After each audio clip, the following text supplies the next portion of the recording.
And we are back taking a look at Jay Toia. Look, he had a much better preseason game too than he had preseason game one. I just want to talk about it and highlight it. All right. Now, a lot of this will be repetitive because Jay Toia's job basically is to be big as hell. It just is what it is. So if you catch me repeating myself too much, you understand. Take a look at Jay Toia right here, lined up in B gap, but you know, still kind of the same jobs and all this kind of stuff, man. Let's just run this back, man. Let's just run it back. First and foremost, let's talk about what the offense is running.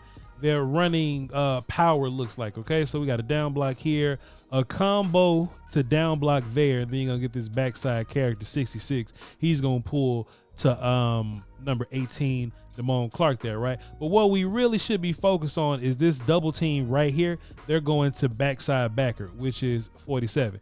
Now, the best part about this is that Jay Toia just kind of eats up both of these blocks, which is fine and fantastic. And you actually see the play kind of going front side, but it kind of gets tore up there. So the running back Rasheen Ali bounces back. This is my whole thing. This is the issue, right? Because bad things happen, but good play can fix bad things. They're comboing Toia to 47. So 47 gets to run free. All 47 got to kind of do is just stay at home, and he'll kind of be like, you know, clean up cutback guy. But instead, he kind of runs into the block here, into this double team that they're kind of throwing at him, which upsets me because, you know, Jay Toia or whoever up there can do a fantastic job of dealing with the double team. But the linebackers will kind of just run into that combo block anyway. But what I like about it, okay, what I like about it, even though Ali works in this direction and the linebacker works away from Ali, at the end of the day, what's so fun is having Jay Toia to just erase that mistake and just make a play anyway. That's hard. That's hard. That's hard. And then once he like gets into this situation right here, like he's taking on the double, boom, boom, boom, and then 71 comes off the deal with number 47, the linebacker that's supposed to be running free. Jay stays square right here. If you see Jay, boom, a little bit more. Jay is right here. So on the single, on the one-on-one block, now he's going to stay square to the line of scrimmage and get in on the play. Fantastic play here by Jay Toia. How about this one here? Toia lined up in B gap once again. I know a lot of people are you know, asking, confused. Well, Voch, I thought Jay Toia was a one tech. I thought he was going to be an A gap, and I think he'll be in there most of the time. But this defense shifts, and you know, sometimes Jay Toia might end up in B gap, but at the end of the day, Jay Toia still got the same job there, and his job is to deal with two characters at the same time. Now, Damone Clark, he kind of get to do what he want to do until he kind of runs into people, which is okay, which is fine, because what happens in this situation, Jay Toia, it's his job to be a presence right now, and Jay Toia is dealing with this double team pretty decently. Like, he is considered a presence.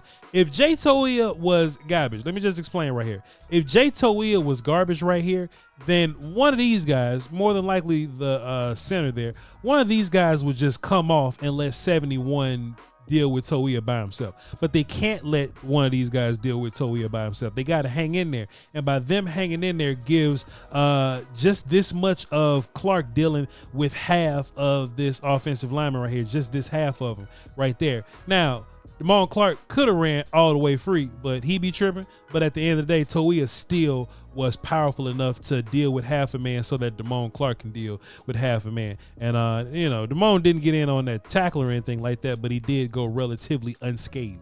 Let's watch another one.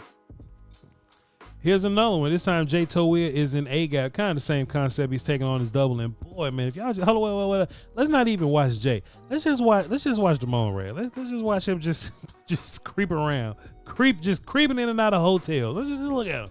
Right now, if he's a little more decisive, if he's a little more aggressive with the gap that he's shooting, and if he's right with the gap that he's shooting, then he's making these damn plays all day, every day.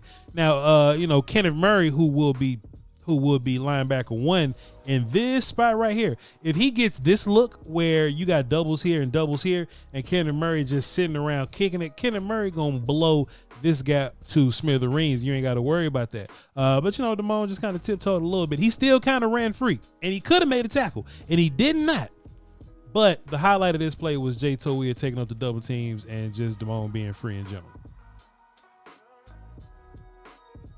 Hey, man, let me tell you something. Like, I started off this play watching Jay Toia, and, you know, we can look at Jay Toia. Ain't no problem. He ain't really do much of nothing there. But, boy, if you show up for the Jay Toia, you stay for the James Houston. Take a look at him over on the edge here. And I've been trying to have a conversation with folk about James Houston.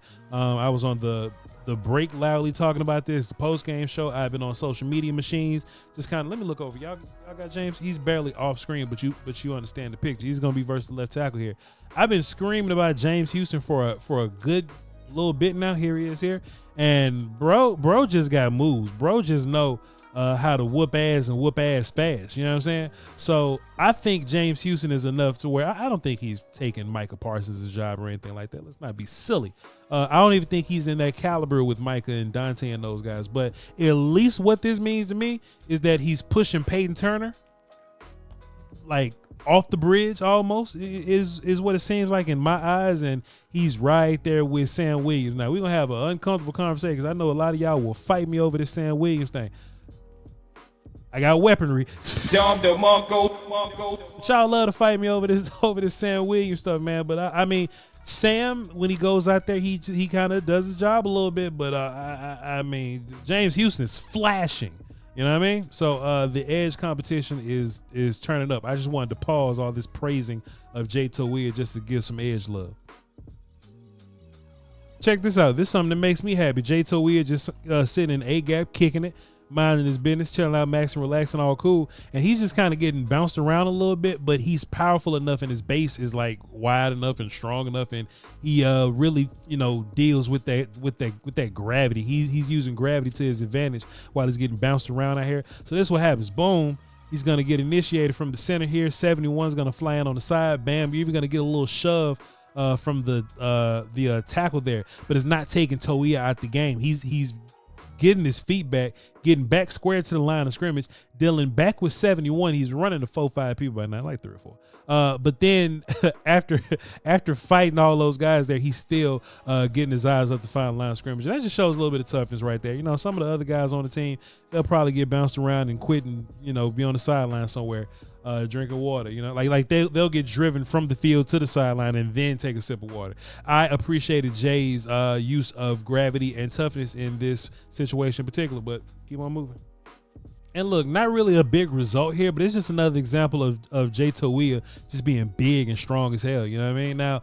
Now this is down into the Ravens backup guys. I think this is a mixture of their 2s and 3s, so let's just be fair there.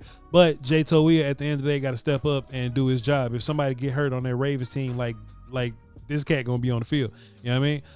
But Toia hanging in there using gravity. And look, he's doing this standing straight up, which is hysterical. If he actually get some knee bend and, you know, use some of the other you know, D-line techniques that we know and love, then Jay Toia will probably be even better than what he is right now. But just the natural trace of him sitting down and being physical, they're all positives right now. And just one more example of Jay Toia kind of taking on his double team, not getting thrown all over the place. Much better this week than he was last week. He even gets an arm in to get a piece of the ball carrier right there. So shouts out to Jay Toia. Much better from him. We saw a great improvement. And he played a lot of snaps. He played like 35 or so snaps. And in real life, he's not going to be playing that many snaps. He might be playing some of them snaps, like 15 or so. I think 20 is a long day for him. But if you're conditioned enough to run 30 some odd plays, then you know you should be good running, you know, 19, 20 or so. So that is what that is. Hey man, appreciate y'all for tapping in with me. Love y'all 2 pieces. I'll catch y'all next time on the next film session that maybe this week is most likely gonna be next week, because y'all know how I go. All right, till next time. Peace.